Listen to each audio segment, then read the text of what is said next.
Hey Life Groups, I trust you're all having a really good evening so far.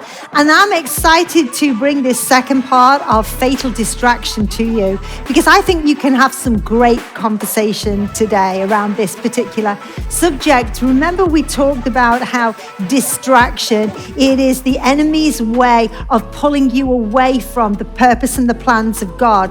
The plans and the purposes that God have for your life. Do you remember we talked about how they're not always something you're to do in your life, but they're a way you're to go through life with peace, knowing love, knowing who you are, we're taking authority over doubt and fear, diminishing insecurity. These are the plans that God has for your life, but it is the enemy's purpose to distract you, pull you away, separate you with that spiritual gravitational pull to pull you away from the plans and the purposes of God, because then you will just go through life existing, but you will never go through life knowing and understanding the true blessing of God on your life.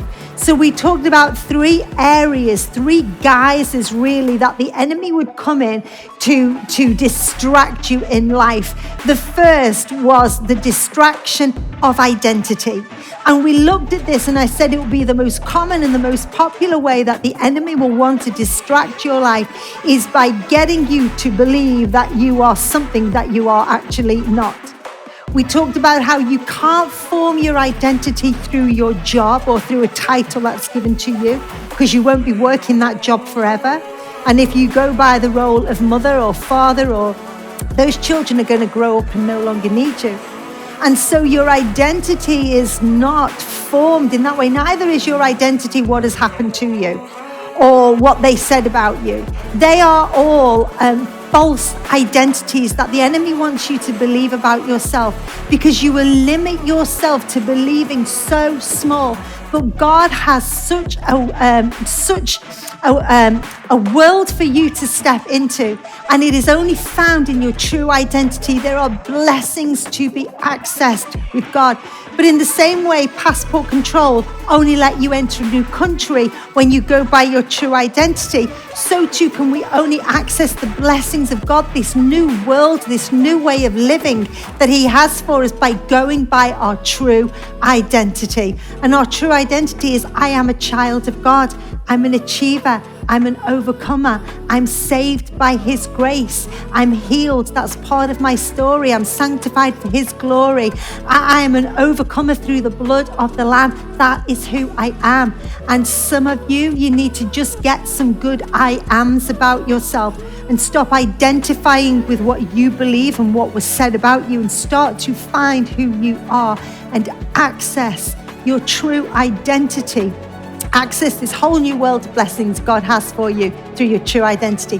The second way that the enemy will try and deceive you and unpick you and distract you is through the distraction of your rhythm. If he can't get to you through your identity, he will get to you through your rhythm. Your rhythm is a set pace, a tempo that God has designed for your life. It's when you're doing life in timing and in tandem with Him. It's perfect unity with God.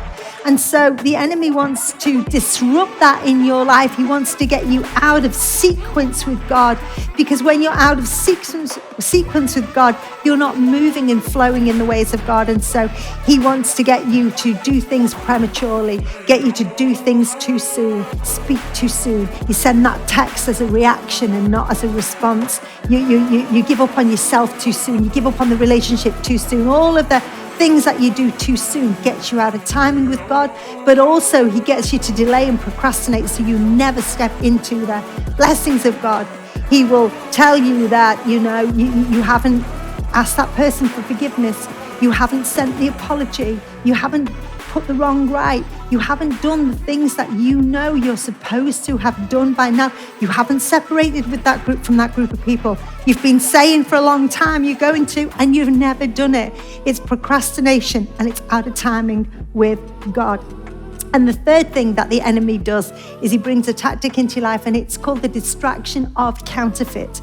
A counterfeit, the purpose of counterfeit is to make you believe what is false is true.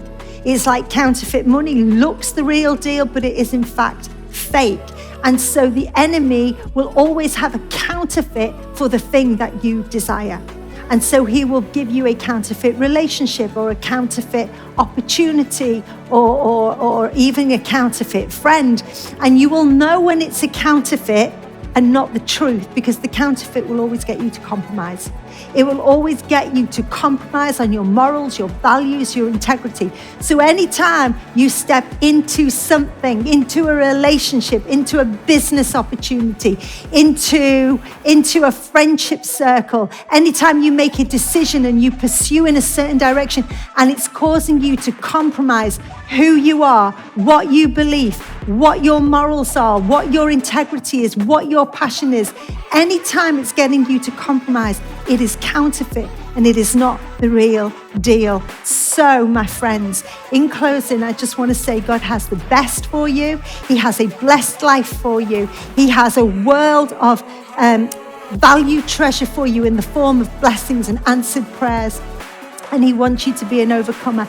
So don't let yourself be deceived. Don't let yourself be distracted. You need to do as Paul said, I press on. Don't let your spiritual engine be turned off, and don't allow that gravitational pull to be pulling you in the wrong direction. Have some great conversation tonight, friends. We love you and we'll see you soon.